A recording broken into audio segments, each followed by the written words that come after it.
नमस्कार दोस्तों, take off to places channel में आपका स्वागत है। 7 महीने तक गृह कारावास से पीड़ित होकर शायद हम भी रिवेंज टूरिज्म के सिंड्रोम से इफेक्टेड हुए और अक्टूबर महीने के लास्ट में हमने उत्तराखंड की यात्रा का निश्चय किया। बहुत कोई मुश्किल नहीं थी। स्मार्ट सिटी पोर्टल पर रजिस्ट्रेशन कराकर हम आराम से उत्तराखंड पहुंच गए। हमारा डेस्टिनेशन था इत्मीनान एस्टेट।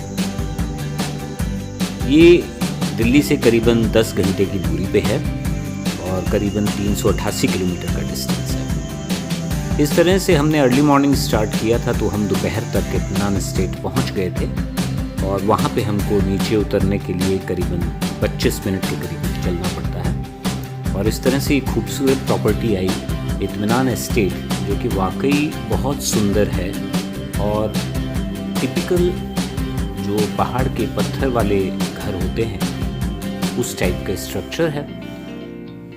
आसपास का माहौल और सीन जो है बेहद खूबसूरत थे और यहीं से कमरे के नीचे जहाँ बैठ के हम लोग चाय पिया करते थे वहाँ से हमें बर्फ़ के पहाड़ों के दर्शन भी होते थे। काफ़ी अच्छा लग रहा था। इतने दिन बाद निकले थे, डर भी था मन में, लेकिन एक एक दिन जैसे व्यतीत हो रहा था वो डर भी दूर हो रहा था।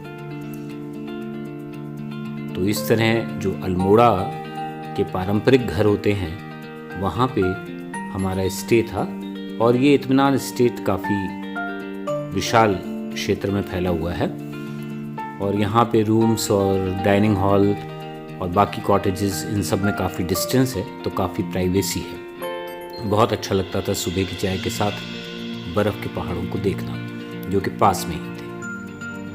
इसी तरह से हमने करीबन 3 दिन यहाँ रुकने का प्रोग्राम बनाया। अब देखते हैं थोड़ा सा इत्मीनान एस्टेट, जो कि सारी फूलों से भरी हुई थी और बहुत अच्छी तरह से मेंटेन करी गई है।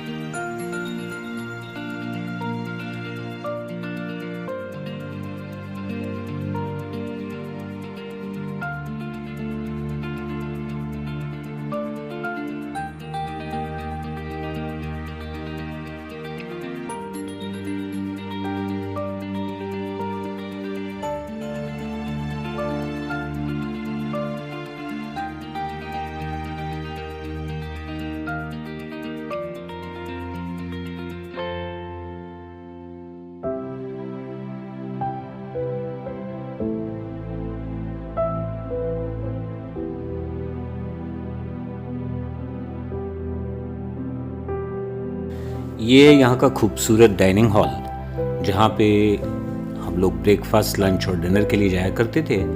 और यहाँ पे पुरानी कई तस्वीरें तथा जो इनके पुराने दरवाजे या खिड़कियाँ जो कि 100 साल पुराने हैं, उनका कलेक्शन यहाँ बहुत खूबसूरत रखा हुआ था। बैकलाइट के स्विचेस जैसे पुराने टाइम में हम लोग यूज़ किया करते थे, सेम कमरों में भी ऐसे ही हैं और यहाँ पे भी सब यही था।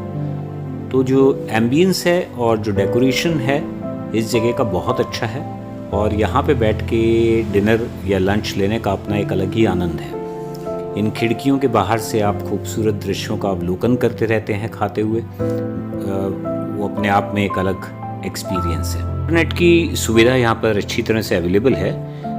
हम लोगों के फ़ोन के सिग्नल कई बार नहीं आते, लेकिन ये लोग डोंगल प्रोवाइड करते हैं। तो हम लोग वर्केशन पे भी थे तो बड़े आराम से यहाँ पे इंटरनेट के ऊपर काम भी होता था।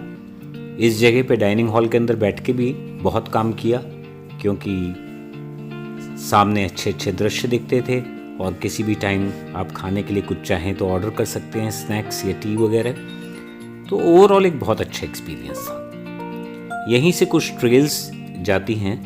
तो अगले दिन हम लोगों ने काफ़ी नीचे एक यहाँ पे झरना बहता है, जो कि इस प्रॉपर्टी के लिए एक वाटर सोर्स भी है। काफ़ी स्टीप डिसेंट है, इसका मतलब कि लौटते हुए आपको काफ़ी खड़ी चढ़ाई भी करनी है। बट 7 महीनों बाद इस तरह प्रकृति में घूमने का ये एक अलग ही अनुभव था और वाकई में बहुत दृश्य यहाँ पे सुंदर थे। इस तरह के छोटे छोटे पैचेस के मैदान भी पड़े थे, अदरवाइज़ तो पूरी ही नीचे तक ढलान है जो कि काफ़ी स्टीप है और उतरते हुए 1-2 बार हम लोग गिरे भी। नीचे दृश्य यहाँ पे था झरने का, बहुत बहुत ही सुंदर है। यहाँ पे थोड़ा टाइम व्यतीत करा के फिर हम लोग वापस ऊपर की तरफ चल पड़े।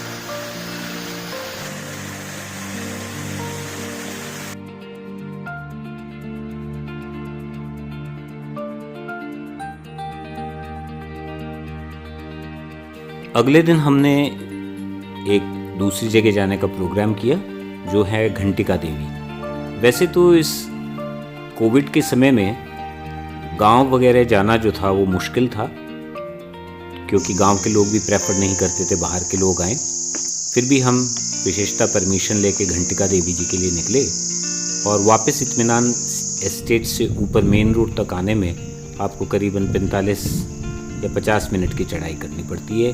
गांव क्रॉस करके हम लोग घंटिका देवी जी के रास्ते पे चल पड़े। अकेले ही थे।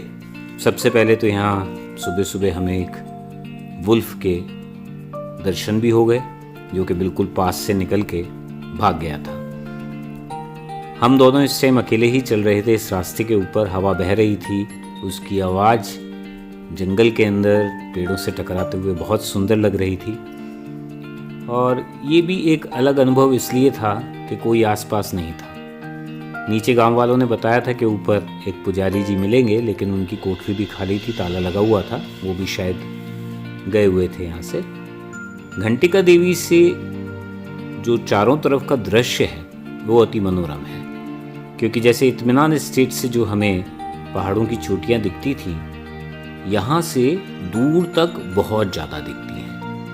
करीबन आप ये समझिए कि 180 डिग्री से ऊपर का व्यू मिलता है।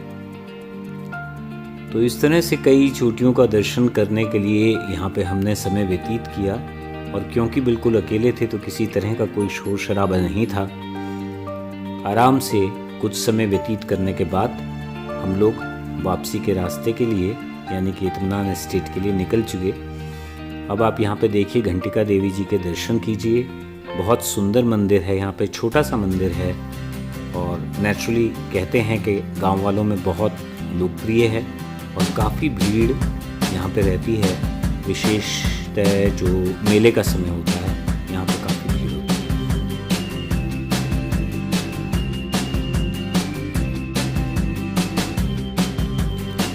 अगले दिन यानी कि थर्ड डे हम लोग यहाँ से अल्मोड़ा की तरफ चले गए थे। अल्मोड़ा का बाज़ार बहुत भीड़ भड़कने वाला है, तो हमने वहाँ ज़्यादा देर रुके नहीं, लेकिन मेन मकसद जो था वो खीम सिंह जी की मिठाई लाने का था। और फोर्थ डे हम लोग आगे के लिए यानी कि नैनीताल के लिए निकले, जो आपको अगले पार्ट के अंदर